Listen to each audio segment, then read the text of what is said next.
Well, it's typically English weather. It's a not so typical English phallus back there, and then of course you've got a typically English car as well. Welcome to a brand new episode of CNB. I am Siddharth Vinayak Parthankar. Thanks for joining us, and as you can guess, I'm not here to give you a tour of that palace. Instead, we get to know the new Range Rover a lot better today.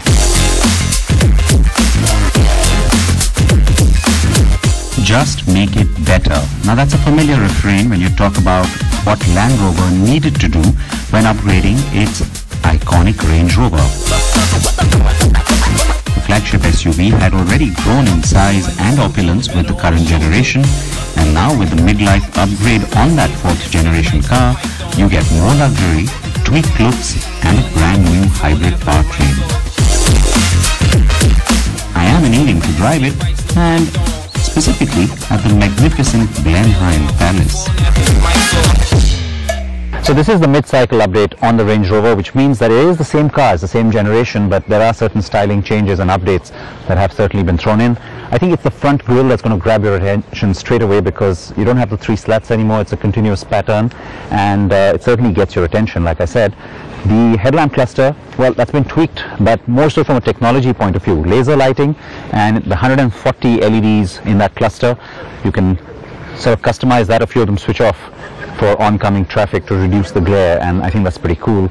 Now, there are a few other things, of course, that have changed. The color, this is a new one, and so they call it Byron Blue. I have to say, I would have probably thought it would look dull, but this does look really stately on this car. The entire range of cars we're driving today do have this color on them. The fins on the side, there were 3, now there are 4, and that contrast always works well. New alloy pattern as well, that's a 21-inch, and you do still have the 22-inch option. And at the back, while the rest of the silhouette remains the same, like I said, tail lamp cluster has been updated.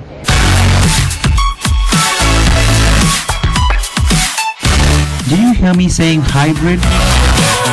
Yes, you did. More specifically, the Range Rover P400e.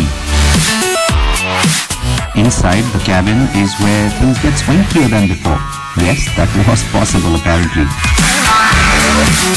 The Velar's Touch Pro Duo screens have been carried over. That means the central stack now gets the 2 touch screens with the floating touch dials on the one below. The 2 screens house pretty much everything you need, from navigation to music to the terrain response system settings.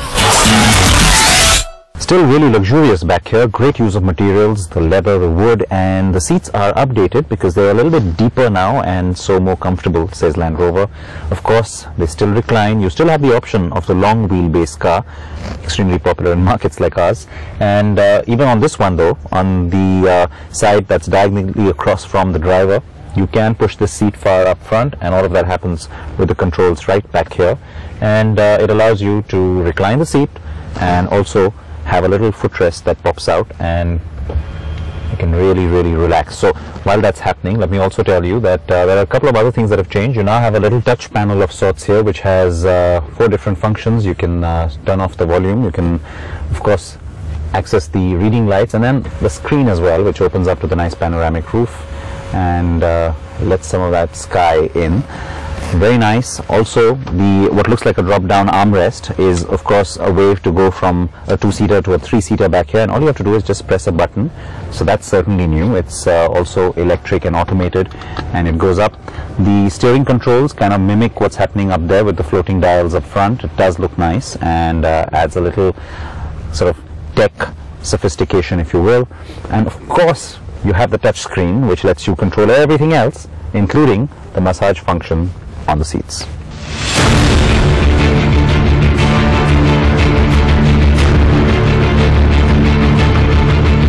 In fact, the extended wheelbase has now achieved what Land Rover wanted, to slowly move the Range Rover to Bentley or even Rolls-Royce territory.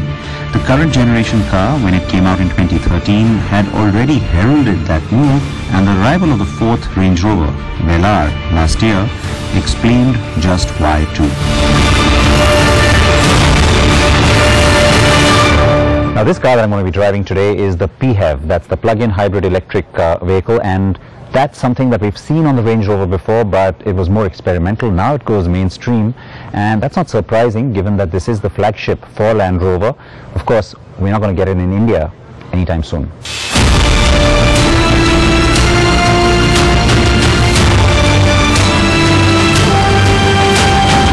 The facelift will though, but on the engines we've been used to, the V8 and the V6 diesels and petrols.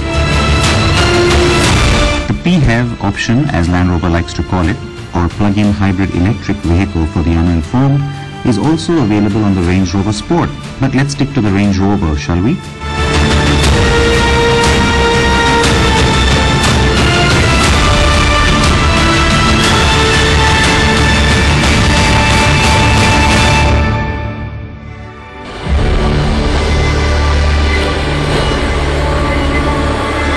The part that has me impressed is how the hybrid's off-road and weighting capability has not changed over the regular cars.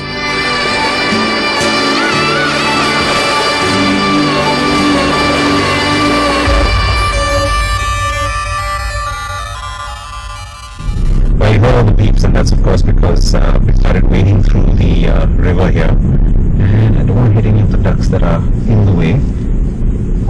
Okay? Yeah. Alright.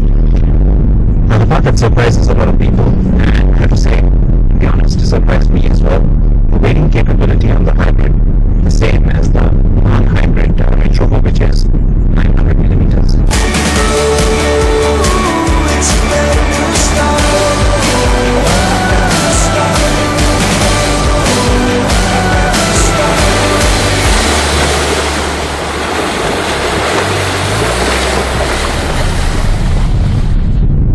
Going off-roading, typically the preference is to opt for a diesel vehicle because you get a lot more torque, and of course that helps you in some sticky situations. Even though, don't forget, a lot of the new four-wheel drive systems, the intelligent ones, are sending power to the different wheels where you need more traction. Having said that, the other thing we don't consciously think of, electric really helps there because you get instant torque. You don't have to, rev hard to build up that torque as you typically would with a conventional car. And even though we've got the EV mode switched off right now, the electric part of the system continues to sort of play a role and throw in a little bit of power when needed. And in that kind of a hairy situation, having that little extra burst of torque instantly certainly helps.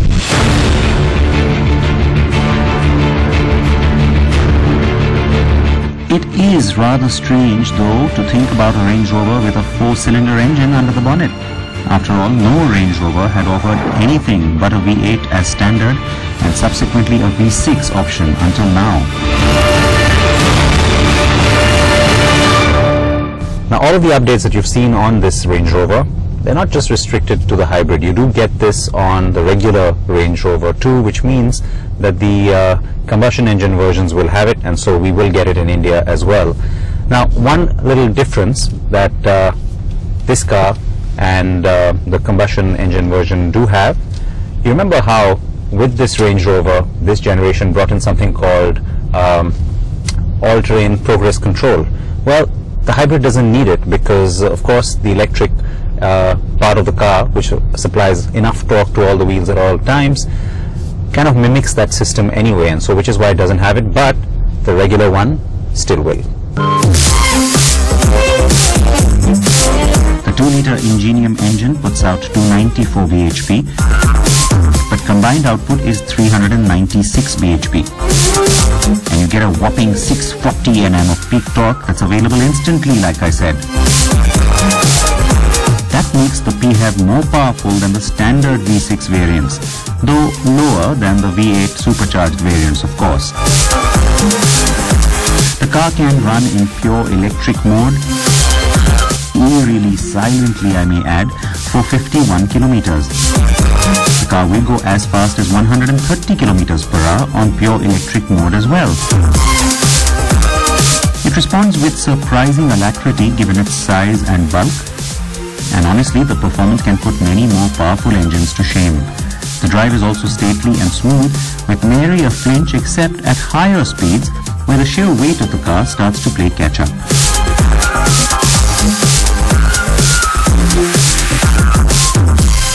The hybrid system has something called a save mode, which is rather interesting, and it's something new because what it does is it allows you to actually save up the electric power for when you want to use it and not throughout your journey. So let's say you start off from home on a full charge from the countryside and you want to get towards the city, but you only want to use pure EV at the end of your journey. Well, you get to decide and customize that because you save it at the start and use it only later.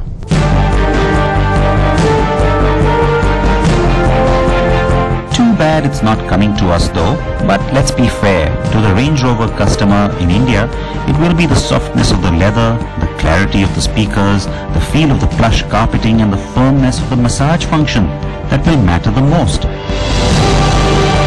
So from that point of view, the Range Rover will now pamper you even more. And all of that stuff is most definitely going to be on offer when the car debuts in India later in the year. Expect prices to stay sky high, but then that in itself is part of the allure to this buyer anyway, isn't it? Now that you've seen the facelifted Range Rover in the previous segment, it's time to show you the facelifted Range Rover Sport as well. But I'm going to do that with a delicious twist. You see, along with the facelifted Range Rover Sport, the company has also decided to give us the updated Range Rover Sport SVR. The potent version of the regular car, or you can call it its evil twin. The new SVR also brings us two new colors, Velocity Blue and Madagascar Orange. And yes, surprise, surprise, I chose to go with the orange one and not the blue.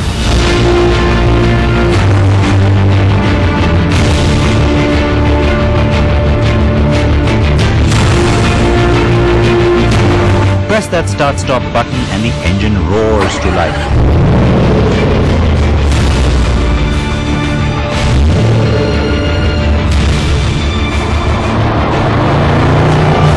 I began my drive on some country lanes and small highways before making my way to Fen End to get the car on a track.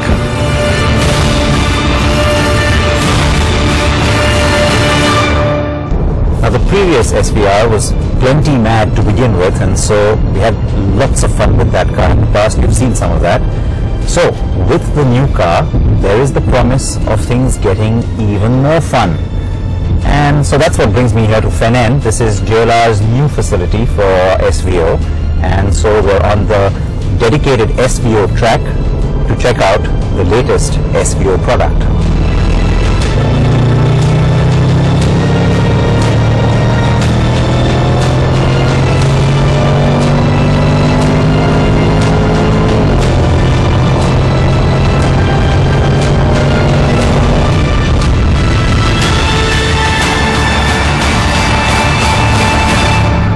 The car is lighter than before, and there have been a few tweaks made even to its suspension. I have to say that when you get into the car you do get a sense that it is different. There are certain improvements which are very apparent. The good news, it still sounds as fun as it used to.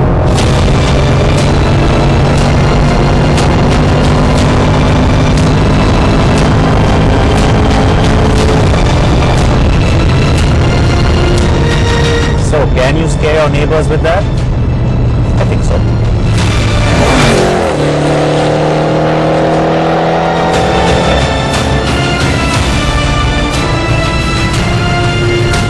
Let's run you through the figures real quick. Power has gone up, so has torque, and I can tell you this is now the same engine, of course. It also goes into the F-Type SVR.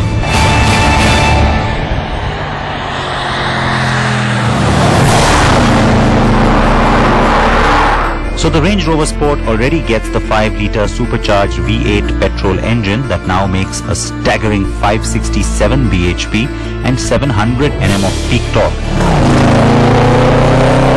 And boy, can that power plant sing!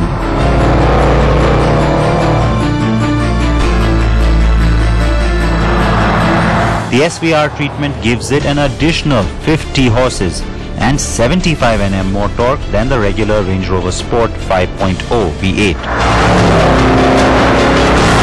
The gearbox is the 8-speed torque converter, of course.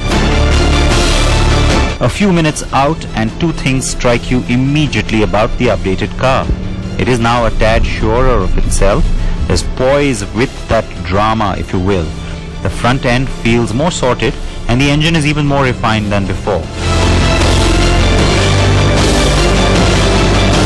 The Range Rover Sport was always a very dynamic car and takes to sporty driving with ease.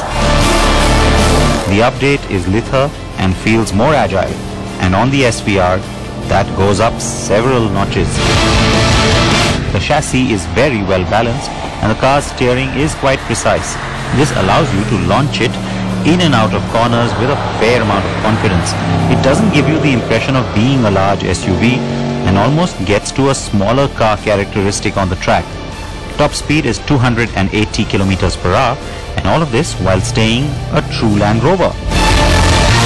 That's to say that it can still go off-road and into the water like its non-SVR sibling.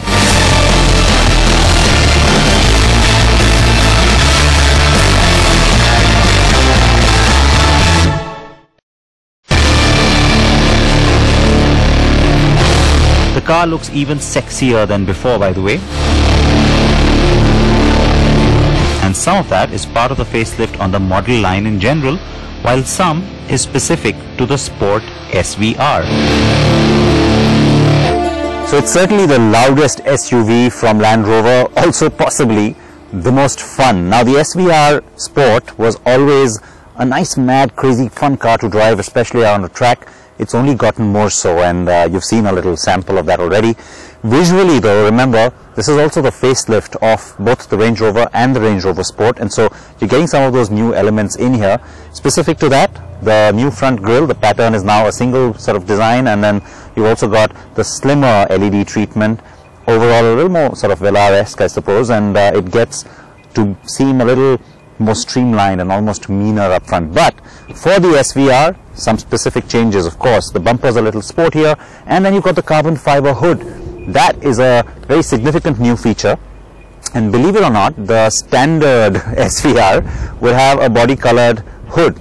This one with the carbon fiber exposed in the middle section here, well, you actually have to pay a little bit extra for that.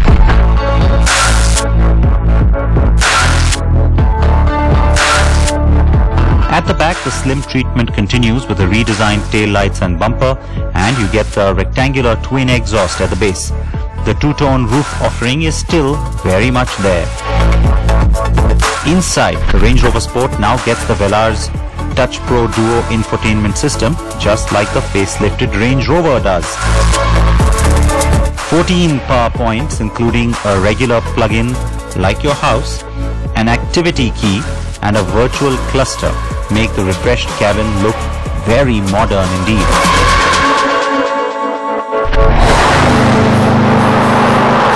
The SVR was always fun, and now it's even better, since it's married the mad with a good dose of method and made the car look sexier too. I managed to sneak in some extra lap time before getting the car out on the open road again.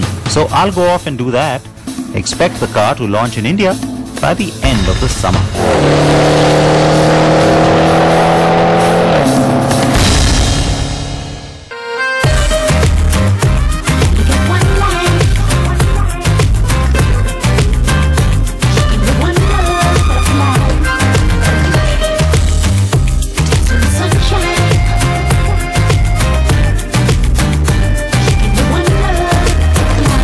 So nice and muddy, just like an SUV should be. I really like that, and I'll tell you what, you won't really see too many Range Rovers looking like that. So take that in, because you know, most buyers of the Range Rover, most owners, they're never going to do this to their cars, but they still want that assurance that the car has that capability. Well, I tell you that being the flagship of the range, it certainly brings in all of Land Rover's capability, and it sits at the pinnacle of that.